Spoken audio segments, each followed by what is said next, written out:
অৱশেষত জুবিন দা লগ পালোঁ। লগ পায়ে লৈ আহিলোঁ মোৰ ষ্টুডিঅ'ত। আৰু বহুতো নজনা কথা জুবিন দাৰ পৰা শিকিলোঁ। জানে জুবিন দা মোৰ হাৰ্ট। সঁচাকৈ জুবিন দাক মই বহুত বহুত বহুত বহুত ভাল পাওঁ।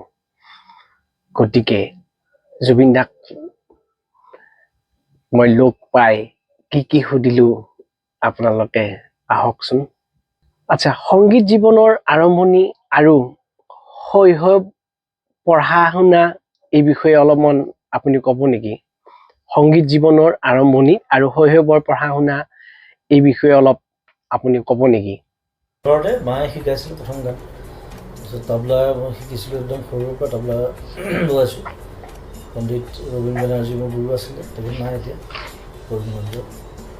আৰু দেউতাৰ লগত বহুত জেগা ঘূৰিলোঁ মই। দেউতা মেজিষ্ট্ৰেট আছিলে, চ' বিভিন্ন জেগাত বিভিন্ন মানুহৰ সংস্পৰ্শ, বিভিন্ন সংস্কৃতিৰ লগত জড়িত সৰুৰে পৰা। সেইধৰণে আগবাঢ়ি আহি তাৰপিছত যোৰহাট কলেজ, যোৰহাটৰ পৰা আকৌ আহি গুৱাহাটী কলেজ। আৰু মোৰ গানৰ গুৰু বুলি ক'বলৈ গ'লে পণ্ডিত ৰমণী ৰায়ৰ নাম ল'ব লাগিব। বিজনী তেখেতো ঢুকাইছে।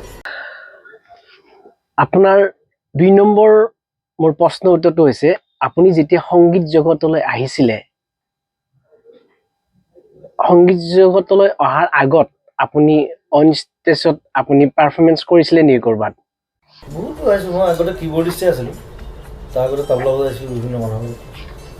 কীবৰ্ডিষ্ট হিচাপে মই প্ৰায় 4 বছৰ বজালোঁ। অসমৰ বিভিন্ন আৰ্টিষ্টৰ লগত বজাইছোঁ, ভাল বেছিভাগৰ লগতে বজাইছোঁ।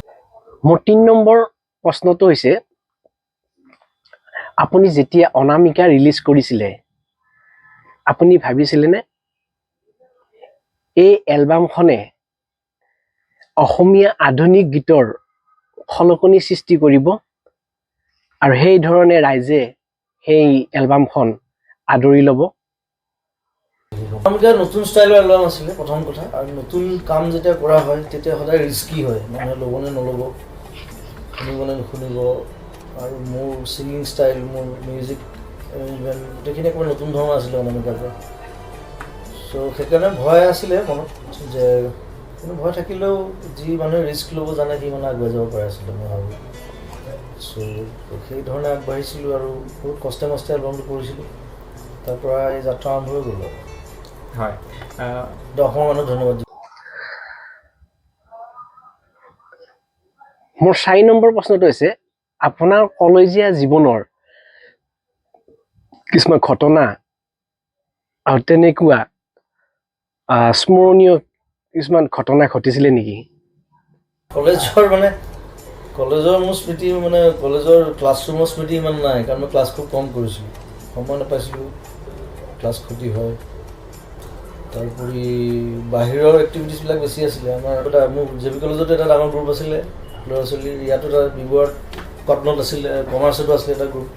যদি মই বিবুৱাৰ্ড পঢ়িছিলোঁ, তথাপিও মই গুৱাহাটীৰ যিমান কলেজ আছে বেছিভাগ কলেজৰে মই হোষ্টেলত থাকোঁ। আগতে ৰাতি যেতিয়া দেৰি হয় প্ৰগ্ৰেম কৰি ঘূৰি আহি, তেতিয়াতো আৰু যান বাহন ইমান নাছিলে, ৰাস্তা ঘাট বেলেগ আছিলে 91-92 মানত। চ' ৰাতি ক'ত যাম মই সেইকাৰণে যিকোনো এটা হোষ্টেলত সোমাই দিওঁ। তাত মোৰ লগৰ ল'ৰা থাকেই, পঢ়ি থকা ল'ৰা।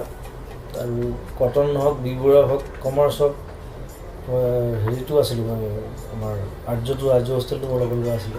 মেডিকেল কলেজত মোৰ লগৰ ল'ৰা আছিলে। ক'ৰবাত সোমাই দিওঁ আৰু এতিয়া জানো খানাটো ৰেডি থাকে মোৰ কাৰণে। এতিয়া মোবাইল চোবাইল নাই, খবৰ দিবলৈও নাই, তথাপি তেওঁলোকে কিন্তু সদায় ভাবে যে ই আহিব পাৰে, সেইকাৰণে মোৰ কাৰণে প্লেট এখন থৈ দিয়ে খানা। মই খানাটো খাই পেলাই তাতে শুই থাকোঁ ৰাতি। সেইধৰণে এটা একদম যাযাবৰী এটা জীৱন কটাইছিলোঁ। গল্ডি দেউতাই দিয়া নাম, গল্ডি ইংলিছ নেম আৰু। জুবিন দা, আপোনাৰ ভৱিষ্যত পৰিকল্পনা কি বাৰু? পৰিকল্পনা নাই, কল্পনা ঢেৰ আছে। হয়, সপোন দেখি ভাল পাওঁ, কল্পনা আছে আৰু আছে। অসমক লৈ বহুত প্লেনিং আছে, ড্ৰিমাৰ হয়। সপোন দেখি ভাল পাওঁ, কল্পনা আছে আৰু আছে। অসমক লৈ বহুত প্লেনিং আছে। শেষত মই জুবিন দাৰ পৰা এটা গীত শুনিবলৈ মই অনুৰোধ কৰিম আপুনি গীতটো গাওক কথা গোপন হিয়াৰ মনত কোনা বেদনাৰে কথা এটি নহয় দুটি নহয় আছে বহু কথা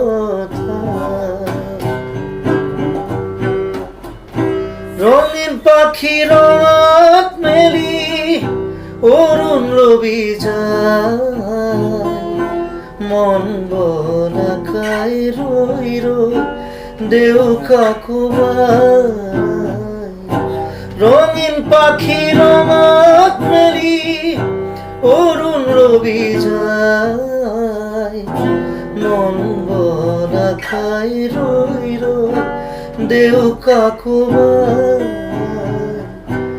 উরে মোর মনে বিচারি মৰমৰ আশাৰতা উৰে মোৰ মনে বিচাৰি মৰমৰ আশাৰতা আছে বহু কথা